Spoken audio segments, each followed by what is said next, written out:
Mana men bir egil qaraylik, egilib turishini. Bironta devorda armaturalar yo'q. Birinchi zilzila qurboniga aylanish mumkin. Do'stlar, uy olganda ehtiyot bo'lamiz.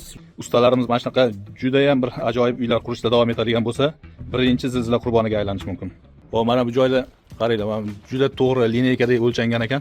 Rigel bilan kolonnadan ulangan joyiga 5, ikkinchi qavat polностью buzib qaytadan qilish kerak. Podval devorlarida hech qanaqa armaturalar yo'q. Polni monolit oddiy shag'al toshdan betondan qilingan. Bironta devorda armaturalar yo'q.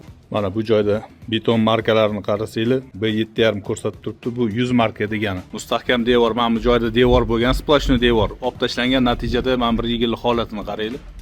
Mana bir egil qaranglar, egilib turishini. Mana balkalar egilib ketgan hisobiga qo'shimcha metallический balkalar qilib qo'yilgan vaqtinchalik.